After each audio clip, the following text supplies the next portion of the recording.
Bonjour tout le monde, mon nom est Julien Brault, cofondateur de Arbekin. Aujourd'hui, je vais vous parler de titres de banques américaines inscrites en bourse, bien entendu.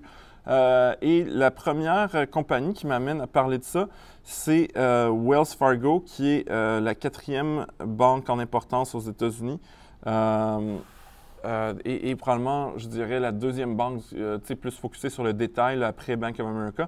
Wells Fargo qui, ce matin, a perdu son PDG.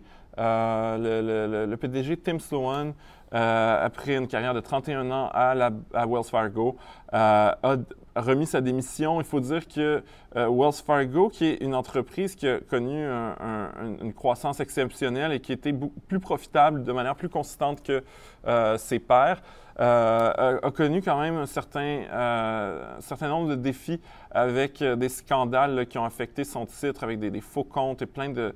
Là, je n'entrerai pas dans les détails que je ne maîtrise même pas, mais c'est une entreprise qui a un peu tombé, qui était considérée comme un champion et qui a vraiment vu sa réputation être mis à l'épreuve et avec tous les problèmes que ça a causé auprès des régulateurs américains, notamment de la SEC.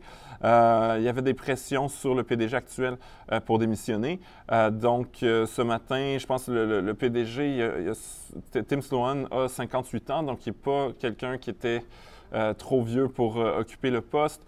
Il était devenu PDG seulement en 2006, donc on ne parle pas d'un PDG historique qui a mené à la croissance de Wells Fargo en une entité nationale à partir d'une petite banque de San Francisco. On parle plutôt d'un PDG qui est depuis...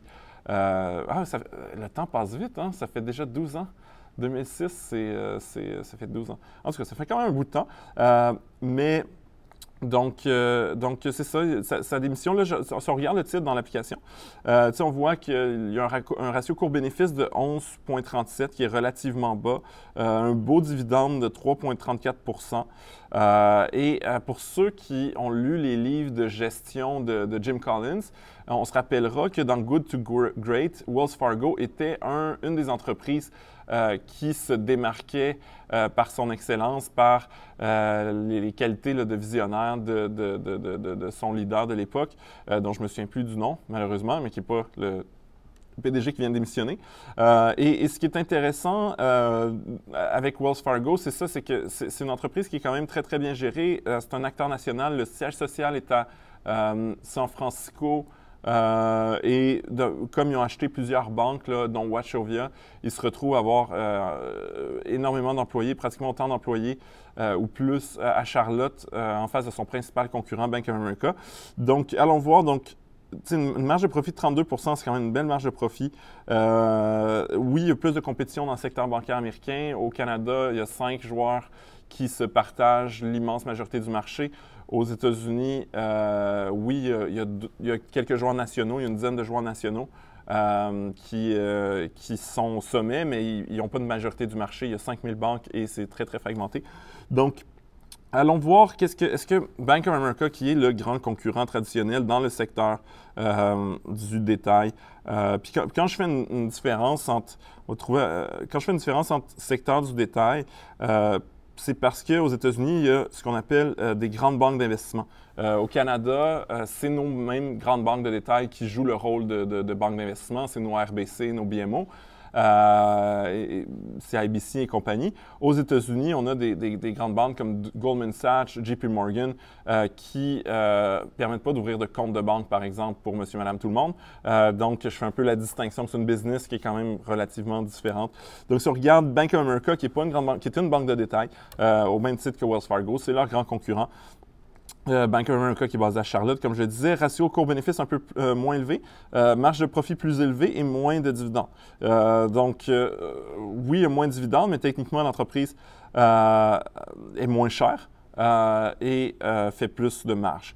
Belle compagnie. Sinon, pour aller voir une autre banque basée à Charlotte, Charlotte est populaire, qui récemment a annoncé, je pense, sa fusion avec SunTrust, mais le nom n'a pas changé. Là, je ne sais pas s'ils vont changer de nom ou pas, ou la transaction n'a pas été encore finalisée sur le plan opérationnel.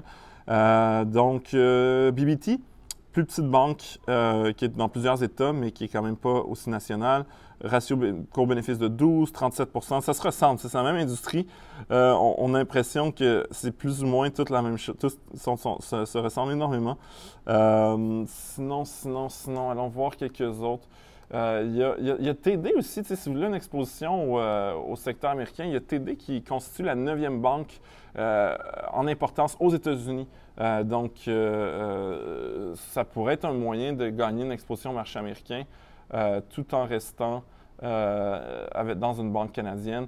Sinon, on pourrait aller voir Credit Corp, mais il y en a.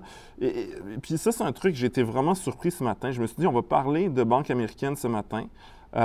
Et je me suis dit, ben, il y en a combien? Puis je m'attendais qu'il y aurait une liste de peut-être une vingtaine de banques inscrites en bourse, banques américaines inscrites en bourse. J'ai trouvé une liste de 339 banques inscrites en bourse. C'est complètement insensé.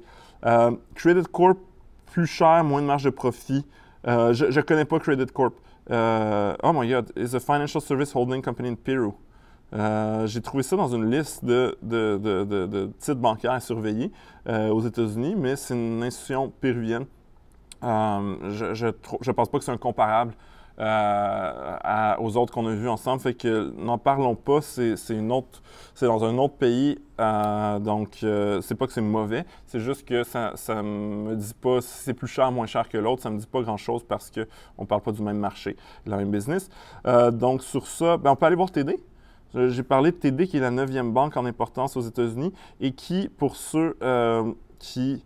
tu sais, si on voit le TD Ameritrade Holding Corp, qui est le premier courtier en ligne, puisqu'on parle de courtage, là, on est sur une application qui se connecte au courtier.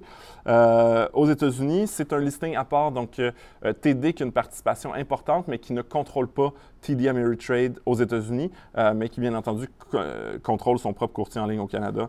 Donc, Toronto Dominion Bank. Et là, bien entendu, on change de pays. On parle du marché canadien, donc marge de profit de 30 ratio cours-bénéfice de 12, les analyses des renforcés. J'en fais une dernière après ça, après ça, j'arrête, parce que là, je dis qu'il ne faut pas comparer d'un pays à l'autre, et c'est un peu ce que je suis en train de faire, même si je parlais de TD parce qu'il y a une présence aux États-Unis. Donc, allons voir Bank of Montreal, BMO, OK? Bank of Montreal. C'est pas comme ça qu'il est listé? Peut-être qu'ils sont listés sous BMO. BMO, Bank. J'ai tapé Bank of Montreal, puis c'est quand je fais BMO que ça sort. OK, j'ai l'impression que c'est tous la même chose. Les marges de profit un peu moins élevées au Canada, peut-être pour des raisons réglementaires. Il y a un beau dividende du côté de BMO, mais on parle de choses qui se ressemblent énormément par rapport à TD. Donc, sur ça, je vous souhaite de passer une bonne journée. Si vous avez des investissements en bourse, n'oubliez pas d'aller télécharger Hard Bacon dans le Google Play sur Android, dans l'App Store sur Apple. Si vous n'avez pas commencé à investir en bourse, on a une offre incroyable avec Desjardins Courtage en ligne. C'est situé au hardbacon.ca/Desjardins. Ça vous donne 1 an de congé de frais de gestion, 10 transactions gratuites, 3 mois d'abonnement à notre application et l'accès à notre super cours en ligne sur l'investissement qui va vous apprendre tout ce que vous avez besoin pour réussir en bourse. Sur ce, encore une fois, bonne journée.